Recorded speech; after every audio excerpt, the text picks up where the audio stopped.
출애굽기 21장. 이것은 내가 백성들 앞에 두어야 할 율례들이라. 만약 내가 히브리 종을 사면 그는 6년 동안 너를 섬겨야 한다. 그러나 7년째에는 그가 대가 없이 자유롭게 나갈 것이다. 만약 그가 혼자 왔다면 나갈 때도 혼자 갈 것이요. 올 때 아내를 데리고 왔다면 아내도 그와 함께 나갈 것이다. 만약 주인이 아내를 짝지어 주어 아내가 아들이나 딸을 낳았다면 그 여자와 자식들은 주인의 것이요. 그 남자만 나갈 것이다. 그러나 그 종이 허심탄회하게 내가 내 주인과 내 아내와 자식들을 사랑하니 나가고 싶지 않다라고 하면 그 주인은 그를 데리고 재판장에게 가야 할 것이다. 또한 문이나 문기둥으로 데리고 가서 그 길을 송곳으로 뚫어라. 그러면 그는 영원히 그 주인을 섬기게 될 것이다. 어떤 사람이 자기 딸을 종으로 팔면 그 종은 남종처럼 자유롭게 나가지 못할 것이다. 주인이 자기가 가지려고 산 그 여종을 기뻐하지 않으면 주인은 여종을 속량해 주어야 한다. 그가 그 여종을 속였기에 이방 민족에 팔아넘길 권리는 없다. 그가 만약 자기 아들에게 주려고 산 것이라면 그는 그 종을 딸처럼 대해야 할 것이다. 만약 그가 다른 아내를 드린다 해도 그는 그 여종에게서 먹을 것, 입을 것, 그리고 아내 될 권리를 제한할 수 없다. 만약 그가 이 세 가지를 여종에게 해줄 수 없다면 여종은 대가 없이 자유롭게 나갈 것이다. 누구든 사람을 쳐 죽이는 사람은 반드시 죽여야 한다. 다만 의도적으로 일부러 죽인 것이 아니고 하나님께서 그의 손에 넘겨주신 일이면 그는 내가 정해놓은 곳으로 도망치게 해야 한다. 그러나 치밀한 계획하에 죽인 것이면 그를 내 제단에서 끌어내어 죽여야 한다. 누구든 자기 부모를 공격하는 사람은 반드시 죽여야 한다. 누구든 남을 유괴해 팔거나 계속 데리고 있거나 하는 사람은 반드시 죽여야 한다. 누구든 자기 부모를 저주하는 사람은 반드시 죽여야 한다. 싸우다가 돌이나 주먹으로 쳤는데 상대방이 죽지 않고 드러눕게 됐다가 다시 일어나 지팡이를 짚고 다니게 되면 친 사람이 책임질 필요는 없지만 다친 사람의 시간에 대해 손해를 보상하고 그를 완전히 낫게 해야 한다. 어떤 사람이 자기 남종이나 여종을 막대기로 때려 죽이면 벌을 받아야 한다. 그러나 그 종이 하루 이틀 뒤에 일어나면 벌받지 않을 것이다. 종은 자기 재산이기 때문이다. 사람들이 싸우다가 아이벤 여자를 다치게 해서 낙태를 했으나 그 여자가 다치지 않았다면 가해자는 그 여자의 남편이 정한 대로 벌을 받아야 한다. 그리고 또한 재판관들이 결정한 값을 지불해야 한다. 그런데 여자가 다치게 되면 목숨에는 목숨으로, 눈에는 눈으로, 이에는 이로, 손에는 손으로, 발에는 발로, 화상에는 화상으로, 상처에는 상처로, 채찍질에는 채찍질로 갚아주어라.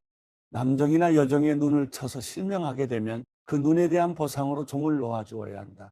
또 남종이나 여종의 이를 부러뜨리면 이에 대한 보상으로 종을 놓아주어야 한다. 소가 남자나 여자를 들이받아 죽이면 그 소를 돌로 쳐 죽이고 그 고기는 먹지 말아야 한다. 하지만 소 주인의 책임은 없다.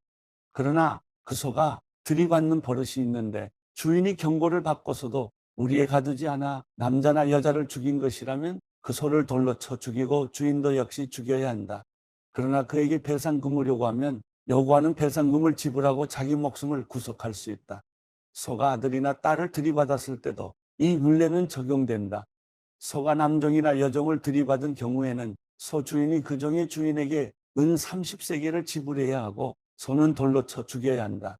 구덩이를 열어놓거나 구덩이를 파고 덮어놓지 않아서 소나 나귀가 거기에 빠지면 구덩이 주인은 손해보상을 해 그 가축의 주인에게 돈을 줄 것이요. 죽은 짐승은 구덩이 주인의 것이 된다. 소가 소를 다치게 해 결국 하나가 죽게 되면 그 주인들은 살아있는 소를 팔아 그 돈을 나눠 갖고 죽은 소도 나눠 가진다. 그러나 그 소가 들이받기로 유명한데 주인이 우리에 가둬놓지 않은 것이라면 그는 그 대신에 소로 갚아 주어야 하고 죽은 소는 그의 것이 될 것이다. 마가복음 14장. 6월절과 무교절이 되기 이틀 전이었습니다. 대제사장들과 율법학자들은 어떻게 예수를 체포해 죽일지 궁리하고 있었습니다. 그들은 백성들이 소동을 일으킬 수 있으니 명절에는 하지 말자라고 말했습니다. 예수께서 베다니 마을에 나병 환자 시몬이라는 사람의 집에서 식탁에 기대 먹고 계시는데 한 여인이 값비싼 순수한 나드 향유 같은 옥합 하나를 가져왔습니다. 그리고 그 여인은 옥합을 깨뜨려 향유를 예수의 머리에 부었습니다. 거기 있던 사람들이 화를 내며 서로 수군거렸습니다. 왜 향유를 저렇게 낭비하는가? 저것을 팔면 300데나리온은 좋게 될 텐데 그 돈을 가난한 사람들에게 주었으면 좋았을 것을. 그러면서 그들은 여인을 심하게 나무랐습니다. 예수께서 말씀하셨습니다. 가만두어라. 어찌 이 여인을 괴롭히느냐? 이 사람은 내게 좋은 일을 했다. 가난한 사람들이야 항상 너희 곁에 있으니 너희가 원하기만 하면 언제든지 도울 수 있지만 나는 너희 곁에 항상 있는 것이 아니다. 이 여인은 자기가 할 수 있는 일을 했다. 내 몸에 향유를 부어 내 장례를 미리 준비한 것이다. 내가 너희에게 진실로 말한다. 온 세상 어디든지 복음이 전파되는 곳마다 이 여인이 한 일도 전해져서 사람들이 이 여인을 기억하게 될 것이다. 그때 12 제자 가운데 하나인 가룟 유다가 예수를 배반해서 넘겨줄 심산으로 대제사장들에게 갔습니다. 그들은 유다의 말을 듣고 무척 기뻐하며 그에게 돈을 주기로 약속했습니다. 그래서 유다는 예수를 넘겨줄 기회를 엿보았습니다. 무교절 첫날 6월절 양을 잡는 날에 제자들이 예수께 물었습니다. 우리가 주를 위해 어디에 가서 6월절 음식을 준비하는 것이 좋겠습니까?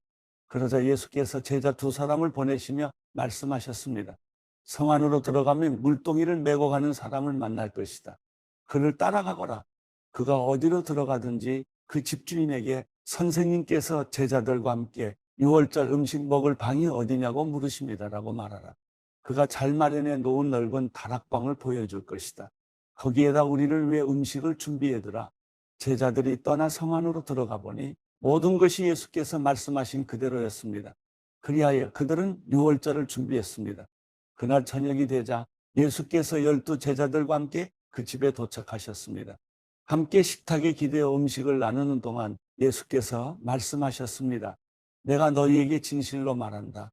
너희 가운데 하나가 나를 배반할 것이다. 그가 지금 나와 함께 먹고 있다. 그들은 슬픔에 잠겨 한 사람씩 예수께 물었습니다. 설마 저는 아니지요? 예수께서 대답하셨습니다. 12명 가운데 한 사람이다. 지금 나와 한 그릇에 빵을 찍어 먹는 사람이다.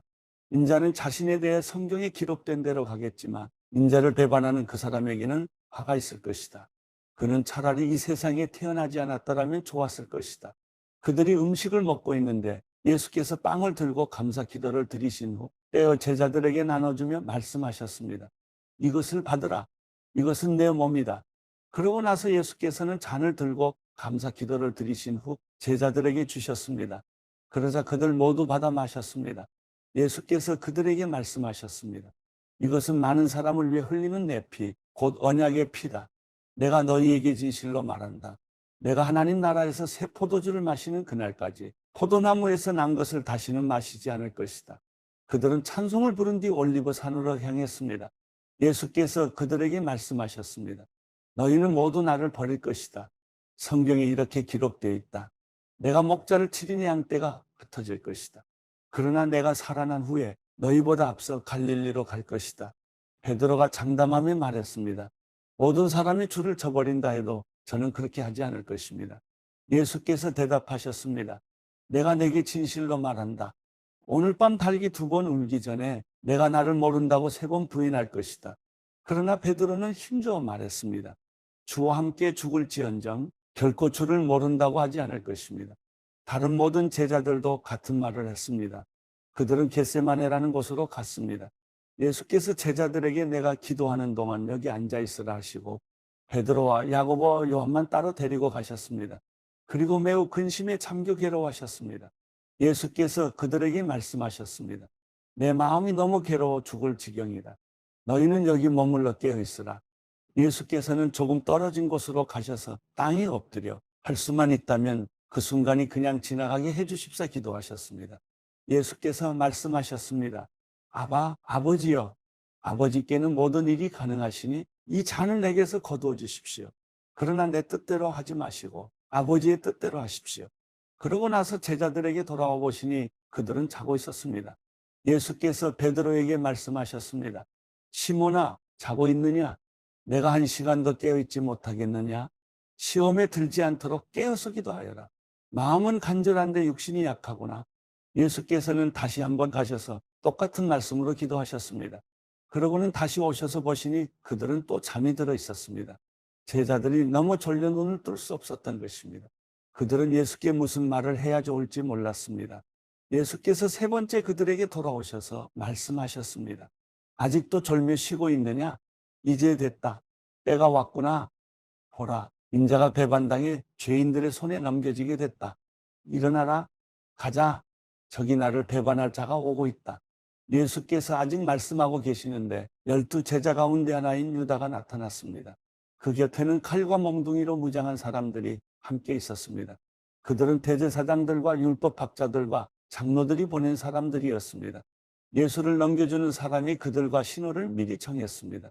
내가 입을 맞추는 사람이 바로 그 사람이니 그를 붙잡아 단단히 끌고 가시오. 유다는 예수께 곧바로 다가가 선생님하고 입을 맞추었습니다. 그러자 사람들이 예수를 붙잡아 체포했습니다. 그때 옆에 서 있던 사람들 가운데 하나가 자기 칼을 빼더니 대제사장 하인의 귀를 쳐 잘라버렸습니다. 예수께서 말씀하셨습니다. 너희가 강도에게 하듯이 칼과 몽둥이를 들고 나를 잡으러 왔느냐?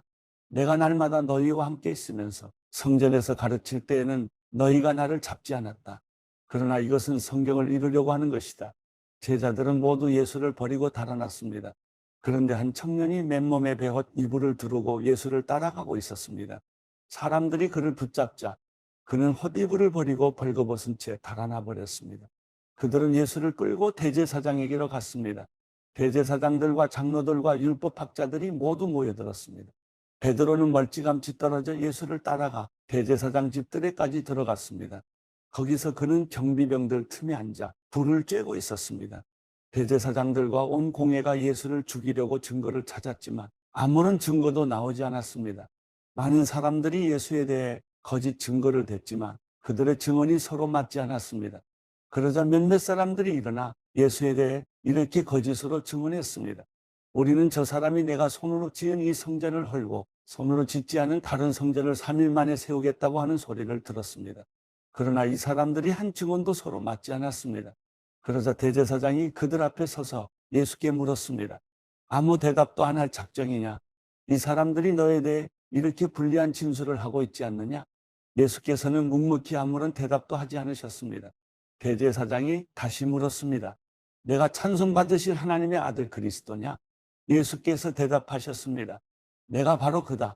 너희는 인자가 전능하신 분의 오른편에 앉아 있는 것과 하늘 구름을 타고 오는 것을 보게 될 것이다. 대제사장은 자기 옷을 찢으며 말했습니다. 더 이상 무슨 증인이 필요하겠소? 하나님을 모독하는 저 말을 여러분이 들었는데 어떻게 생각하시오? 그들은 모두 예수가 사형을 받아야 마땅하다고 정죄했습니다. 어떤 사람들은 예수께 침을 뱉었습니다. 또 예수의 얼굴을 가리고 주먹으로 때리며 말했습니다. 누가 때렸는지 예언자처럼 맞춰보아라. 경비병들도 예수를 끌고 가 마구 때렸습니다. 베드로가 집 안뜰 아래쪽에 있는데 대제사장의 하녀 하나가 다가왔습니다. 하녀는 불을 쬐고 있는 베드로를 보고 가까이서 자세히 살펴보더니 말했습니다. 당신도 나사렛 예수 완패지요. 그러나 베드로는 부인했습니다.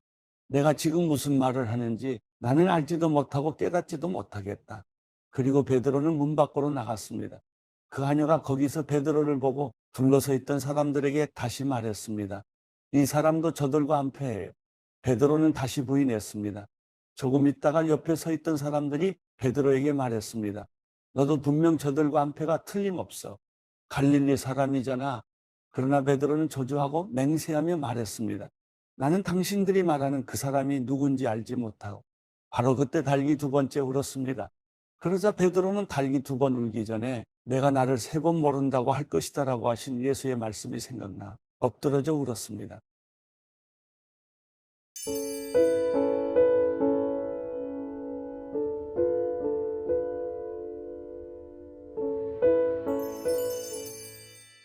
시편 39편 내가 내 길을 지켜 내 혀가 죄짓지 않게 하리라. 악인이 내 앞에 있는 한 내 입에 재갈을 물리리라 했으나 내가 말없이 잠잠히 있어 아예 선한 말조차 하지 않고 있으니 내 고통이 한층 더 심해집니다. 내 마음이 안에서 뜨거워져 묵상하면서 속이 타서 급기야 부르짖지 않을 수 없습니다. 오 여호와여, 내 마지막을 보여주소서. 내가 얼마나 더 살지 보여주소서. 내 인생이 얼마나 덧없는지 알려주소서. 주께서 내 삶을 한 뼘만큼 짧게 하셨고 내 일생이 주가 보시기에 아무것도 아니니 제 아무리 높은 자리에 있어도 사람이란 헛될 뿐입니다. 셀라. 사람이란 저마다 이리저리 다니지만 그림자에 불과하고 별것도 아닌 일에 법석을 떨며 누가 갖게 될지 모르는 재물을 차곡차곡 쌓아둡니다. 하지만 주여, 내가 무엇을 기다리겠습니까? 내 소망은 주께 있습니다. 내 모든 죄악에서 나를 구원하시고 어리석은 사람들의 조롱거리가 되지 않게 하소서. 내가 잠잠하고 입을 열지 않았으니 이는 주께서 하신 일이기 때문입니다. 주의 채찍을 내게서 없애 주소서. 주께서 손으로 치시니 내가 거의 죽게 됐습니다. 주께서 죄지은 사람을 꾸짖어 고쳐주실 때 그가 소중히 여기던 것을 정먹듯이 사라지게 하시니 사람이란 헛것일 뿐입니다. 셀라. 오 여호와여, 내 기도를 들어주소서. 부르짖는 내 소리에 귀 기울이소서. 내 눈물을 보시고 가만히 계시지 마소서. 내 모든 조상들이 그랬듯이 나도 이방 사람이 되고 나그네가 돼서 주와 함께 할 수밖에 없습니다.